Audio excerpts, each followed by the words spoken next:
Hello friends, कैसे आप सब। ओके, तो मैं आज आपके लिए वही एक पुराना टॉपिक है जिसके मुझे एक रिक्वेस्ट आई थी कि उन कुछ चैप्टर्स हैं उनके small question one word question answer और फिलअप्स वन नंबर के जो भी क्वेश्चन आंसर आ सकते हैं चैप्टर में से वो आपको कराने हैं। तो मैं आपके लिए आज ये the plateau and the desert region लेके आई हूँ। तो स्टार्ट करते हैं। एक स्मॉल से वीडियो में आपका ये कवर हो जाएगा। तो देखिए, इस चैप्टर को आपने अच्छे से किया हुआ है। इसके अगर आपको सारे क्वेश्चन जो लेंथी वाले क्वेश्चन है वो आपको अगर अच्छे से हो गए हैं तो आपके स्मॉल क्वेश्चंस भी उसमें से ही निकल जाते हैं। ऐसा कुछ नहीं है कि आपको बुक के बाहर से कुछ आता है, बुक में से ही आता है। तो आपके जो बिग क्वेश्चंस के आंसर इसमें कवर होते हैं उसमें से ही आपके स्मॉल क्वेश्चंस भी आ जाते हैं। लेकिन फिर भी मैं आपके लिए ये दोबारा से बना के लेके आई हूँ। तो चलिए स्टार्ट करते हैं। इस चैप्टर में से आपसे आ सकता है कि what is the meaning of plateau. Plateau का मीनिंग आपसे पूछा जा सकता है। A plateau is an area of flat land which is higher than its surrounding land. और इसको अगर ये भी दूसरा क्वेश्चन इसमें से ये भी निकल के आता है कि what is the other name of a प्लेटू। It is also called a table land. ठीक है, इस प्लेटू को हम टेबल लैंड भी कह सकते हैं। ओके, और अगला आता है what is the definition of a desert. Desert की डेफिनेशन पूछ सकते हैं। Desert is a large area of dry land where there is a very little or no rainfall. यहाँ तक भी आ सकता है, आगे भी लिख सकते हैं आप एंड स्पार्स वेजिटेशन, जहाँ बहुत कम खेती होती है। ठीक है, इस चैप्टर की वीडियो आप देखिएगा, बहुत अच्छे से मैंने आपको बड़े क्वेश्चंस आपको उनके आंसर डिफाइन किए हैं। तो आप अच्छे से देखिएगा उस वीडियो को, मेरी पुरानी वीडियोस को। आपको ये स्मॉल क्वेश्चन भी सब उसमें कवर हो जाते हैं, बट ये कहा तो मैं आपको ये करके दिखा रही हूँ। ठीक है, और इसमें से ये पूछ सकते हैं कुछ भी कि प्लेटू रीजन के बारे में कुछ बताइए। Give one line about the plateau region, क्या है, कहाँ से कहाँ तक इसको इसने कवर किया है, कहाँ देखें इसमें कवर की पूछा जाता है तो it covers a large part of India. ठीक है, और ये the plateau region of India start कहाँ से होता है, from the south of the northern place and extend up to the southern tip of India.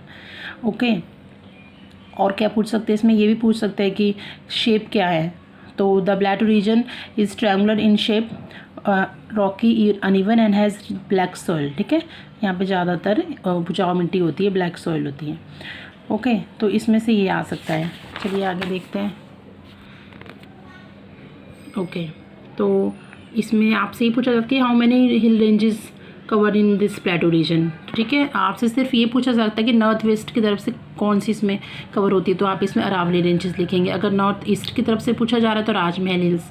ये पूरा नहीं पूछेगा फिर तो ये बड़ा क्वेश्चन हो गया। आपसे सिर्फ ये पूछ सकते हैं नॉर्थ ईस्ट की तरफ से कौन सी कवर होती है या नॉर्थ वेस्ट की तरफ से। अगर नॉर्थ वेस्ट पूछा तो अरावली आएगा, नॉर्थ ईस्ट है तो राजमहल हिल आएगा। और अगर आपको पूछा जाता है कि ईस्ट की तरफ से तो ईस्टर्न घाट है और वेस्ट की तरफ से वेस्टर्न घाट है। ओके, इसका एक क्वेश्चन ये भी बनता है कि ये रिवर है ना, ये डिवाइड करती है ना रिवर, तो इसका भी क्वेश्चन बन जाता है कि in how many parts river Narmada divided the plateau region. Okay, तो ये दो में डिवाइडेड करती हैं। ठीक है, द सेंटर हाईलैंड और द डेक्कन प्लेटू। तो ये भी इसमें से एक क्वेश्चन बन जाता है। ठीक है, कि ये भी पूछा जा सकता है कि कौन सी रिवर है जो इनको डिवाइड करती है, तो उसका आंसर होगा द रिवर नर्मदा। ओके, तो अब हमारा आ गया है ये द सेंटर हाईलैंड, जिसमें आपसे पूछा जा सकता है कि ओके, तो इसमें ही आपसे पूछा जा सकता है मालवा प्लेटू के बारे में क्वेश्चंस आ सकते हैं आपके, और छोटा नागपुर के भी। द मालवा प्लेटू कहाँ से कहाँ तक है ये आपसे शायद पूछा जा सकता है, बट इतना नहीं। इसके बारे में ये ज़्यादा आ सकता है ना कि इसमें इंपॉर्टेंट रिवर्स कौन सी हैं मालवा की। ठीक है, इंपॉर्टेंट रिवर्स ऑफ मालवा प्लेटू कौन कौन सी है, चंबल, बेटवा एंड सनई, ये क्वेश्चन बन सकता है। ठीक है, और कहाँ से कहाँ तक है ये भी आप कर सकते हैं। By the Aravali range in the north west and Vindhya ranges in the south. Okay, और इसमें क्या क्वेश्चन और बनता है, हाँ, कि ये इसमें आपसे ये पूछा जा सकता है कौन कौन सी स्टेट कवर हो जाती है इसके अंदर, कितना किसका कौन सा पार्ट आता है प्लेटू रीजन का। ठीक है, मालवा प्लेटू का। तो Malwa plateau covers part of Rajasthan, Gujarat, UP and Madhya Pradesh. ये आपसे पूछा जा सकता है कि किसी एक का नाम बता दो, ये भी पूछा जा सकता है। ओके, द छोटा नागपुर प्लेटू कहाँ पड़ता है, हमारे इसमें पड़ता है। इसमें क्या क्वेश्चन आ जाता है, किससे इसका मेन क्वेश्चन तो यही आता है कि यहाँ पे सबसे ज़्यादा क्या मिलता है हमें। छोटा Nagpur प्लेटू has a rich deposit of minerals का इसका एक क्वेश्चन बन जाता है कि यहाँ पर सबसे ज़्यादा। और यहाँ पे एक चीज़ और है इसका कि यहाँ पे सबसे ज़्यादा बिग प्लांट्स हैं। किसके, स्टील के बिग प्लांट्स कहाँ पर है छोटा नागपुर में, वो ये स्टेट्स शायद नहीं पूछेंगे, बट ये पूछा जा सकता है किस चीज़ के लिए फेमस है, ये बिग स्टील प्लांट्स हैं यहाँ पे। ओके, सो आगे देखते हैं। ओके, वैसे ही पूछा नहीं जाएगा, लॉन्ग बन जाएगा कि कहाँ कहाँ जमशेदपुर, बोकारो, रोहरकला, तो बट वैसे आप ध्यान रखिए कि आपके लॉन्ग क्वेश्चंस में ये सारे इंक्लूड हो जाते हैं। ठीक है, द डेक्कन प्लेटू, ये डेक्कन प्लेटू जो है इम्पॉर्टेंट है, ये बहुत, ये आपको थोड़ा अच्छे से करना पड़ेगा। ओके, क्यों इम्पॉर्टेंट है ये, क्योंकि ये जो डेक्कन प्लेटू है ये 3 लार्जेस्ट प्लेटू में से, ये मतलब 4th नंबर पे यहाँ तो लिखा है ना, this is the largest of the 3 प्लेटू in India. ठीक है, इंडिया में जो 3 लार्जेस्ट प्लेटू में से ये आता है, और हमारे वर्ल्ड का भी जो लार्जेस्ट है उनमें भी शायद 4th नंबर पर आते हैं। ठीक है, ये क्वेश्चन पूछा जा सकता है आपसे इसका कि लार्जेस्ट ऑफ 3 प्लेटू में कौन सा आता है, तो ऑप्शन आ सकते हैं, तो उसमें से एक अगर द डेक्कन प्लेटू होगा उसको आप चूज़ कीजिएगा। ओके, और ये कहाँ से कहाँ तक है ये भी आ सकता है। The Deccan plateau is bounded by the western ghat on the west and the eastern ghat on the east. ठीक है, और इसका, हाँ, इसमें एक क्वेश्चन और बनता है कि ये right the name of hills which comes in western Ghat. Okay, western Ghat की तरफ से कौन कौन सी हिल्स आती हैं, तो आप लिख सकते हैं Nilgiri hills, Anamalai hills and the carbon hills. ठीक है, ईस्टर्न घाट्स का नहीं है इतना है, इसका आ सकता है आपको वेस्टर्न घाट में कौन कौन सी हिल्स आती हैं, तो ये आप लिख दीजिएगा। ठीक है, या ये पूछा जा सकता है कि किसी एक हिल का नाम बताइए, तो आपको ये तीनों आती होंगी तो आप किसी का भी लिख सकते हैं। ओके, चलिए आगे देखते हैं। हाँ, एक क्वेश्चन आपका इसका ये भी मिलता है, where the eastern and western ghats meet, उस हिल्स को क्या नाम देते हैं, कौन उस जगह का क्या नाम है जहाँ पर ईस्टर्न और वेस्टर्न घाट मिलते हैं, तो उसको क्या कहते हैं, नीलगिरी हिल्स कहते हैं। ओके, और एक ये भी बनता है पाल घाट कैप का, the mountain which pass between the Nilgiri hills and the carbon hills, क्या कहेंगे उसको, पाल घाट कैप। ओके, और ये है river of the Deccan region. ठीक है, इसमें से आपसे एक क्वेश्चन इसमें से ये आ सकता है कि सीजनल रिवर होता क्या है, what is the seasonal river, तो a seasonal river depends on rain for its water supply. Okay, देखिए प्लीज़ मैं दोबारा बोल रही हूँ, इस वीडियो को मैंने पहले बना चुकी हूँ, इस चैप्टर की मेरी कुछ वीडियोस बनी है, प्लीज़ देखिए, आपका अच्छे से हिंदी में आपको बहुत अच्छे से एक्सप्लेन हो जाएगा। इंग्लिश तो आप वैसे भी पढ़ ही रहे हैं, और मैं इंग्लिश भी साथ साथ में आपको बता रही हूँ, हिंदी में बहुत अच्छे से आपको समझ आएगा, तो आप इंग्लिश में भी बहुत अच्छे से कर लेंगे। तो प्लीज़ आप मेरी पुरानी वीडियोज़ देखिए और अच्छे से एग्ज़ाम दें अपने। ठीक है, और इसमें से क्वेश्चन आता है कि which river is the longest river in the Deccan plateau, तो वो क्या है, द गोदावरी। ओके, इसमें ये बन जाते हैं। ये तो वही आ गया importance of the Deccan plateau region, जो हमने पीछे पढ़ा था कि अगर डेक्कन प्लेटू के बारे में पूछा जाता तो क्या है, मिनरल वाले इसमें ज़्यादा आता है, और कोल इसमें अच्छी होती है यहाँ की मिट्टी। ठीक है, तो ये सब चीज़ें आपसे पूछी जा सकती है। ये पूछा जा सकता है कि यहाँ पर सबसे ज़्यादा क्या फसलें कौन सी उगाई जाती हैं, तो कोई ऑप्शन दे दो, राइस, शुगर केन, 2 भी याद कर लें आप, ग्राउंड नट, वीट, तो ये आप लिख सकते हैं वहाँ पे आराम से।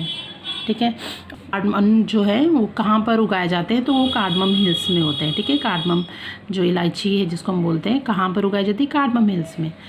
ओके, इसमें से ज़्यादा ये पूछा जा सकता है कि नीलगिरी हिल्स में एक फेमस कौन सी हिल स्टेशन है, तो ऊटी एंड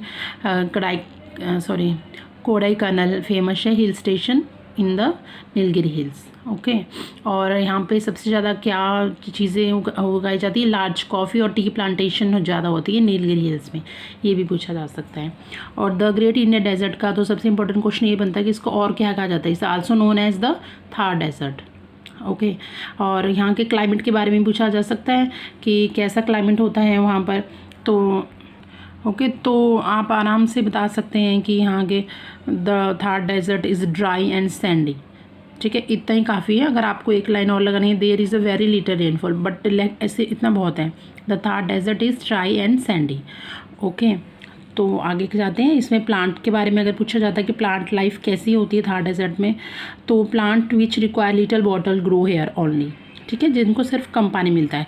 फॉर एग्जांपल आप 1 या 2 लिख सकते हैं, कैक्टस लिख लीजिए, बबुल लिख लीजिए। ओके, और एक क्वेश्चन ये बनता है कि what is an oasis, oasis होता क्या है। An oasis is a place in the desert where natural water from underground flows to the surface. जब नीचे से खुद ही पानी आता है उस जगह पर, उसको ओएसिस कहते हैं। और वहाँ पर ठीक है, इतना ये आपको क्वेश्चन बन जाता है यहाँ का, ठीक है। और देखिए इसकी भी ऑक्यूपेशन पूछा जा सकता है कि कैसी होती है वहाँ पे। तो वहाँ पे तो आपको पता ही है, वहाँ पे ऑक्यूपेशन नहीं पूछा जाएगा, वैसे ही आपके लॉन्ग क्वेश्चन में भी इंक्लूड हो जाता है। हाँ, ये आपसे शायद पूछा जा सकता है कि इंदिरा गांधी कैनल क्यों बनाई गई थी, क्यों बनाई गई थी, क्योंकि वहाँ पानी की शॉर्टेज होती है। ये का पूछा जाता है कि होते क्या हैं। तो nomads do not lead a settle life, they are always on the move in search of mood and land for grazing there animal, ठीक है। ये है पीपल जो वहाँ पे रहते हैं ना डेजर्ट में, उनकी लाइफ कैसी होती है। ज़्यादातर नोमैड्स होते हैं, बंजारे होते हैं, ब्लैक स्मिथ होते हैं। हाँ, एक क्वेश्चन है जो इम्पोर्टेंट है, जो वहाँ इसका आएगा ही आएगा, आई एम श्योर, कि कैमल को हम शिप ऑफ द डेजर्ट क्यों कहते हैं, या हम शिप ऑफ द डेजर्ट किसको बोलते हैं। तो आपको इसमें आराम से आंसर दे सकते हैं आप। अगर आपसे पूछा जाता है कि why we call the camel ship of the desert, तो क्यों, because the camel is the most important means of transport in the Thar desert. Okay, और अगर ये पूछा जाता है कि हाँ कैमल को क्या कहा जाता है, तो उसको the ship of the desert आ जाएगा इसका आंसर। ओके, तो ये आई थिंक इसमें काफ़ी है। The camel has long legs with padded feet for walking in the hot and sandy desert. तो अगर वो पूछा जाता है कि क्या हेल्प करता है उसको आराम से डेजर्ट में वॉक करने के लिए, तो उसके long legs with padded feet उसको हेल्प करते हैं। ओके, मैं थोड़ा फास्ट बनाया है ताकि मैं पूरा चैप्टर एक ही वीडियो में कंप्लीट कर लूँ। तो आपके सारे 1 क्वेश्चन इसमें इंक्लूड हो गए हैं। तो ये एक इसमें एक लास्ट क्वेश्चन ये पूछा जा सकता है कि write the name of one wild life sanctuary in the range in the this region of great Indian desert. तो किसी भी एक का आप लिख सकते हैं, अगर तीनों पूछी जा सकती हैं तो रणथंभौर, भारतपुर एंड सरसिका है। एक पूछी जाती है तो कोई एक लिख दीजिएगा। ओके, मैंने बहुत फास्ट आज वीडियो बनाई है। आई होप आपको ये समझ आई होगी। प्लीज़ देखिएगा, आपके एग्ज़ाम है, अच्छे से पढ़िए और अच्छे से कीजिए, ठीक है। Thank you so much. हम नेक्स्ट वीडियो में मैं किसी और चैप्टर के स्मॉल क्वेश्चंस लेके आपके सामने आऊँगी। अगर अच्छी लगी हो, आपको और समझ आया हो, तो प्लीज़ लाइक करें, कमेंट करें, सब्सक्राइब करें and thanks for watching. Thank you.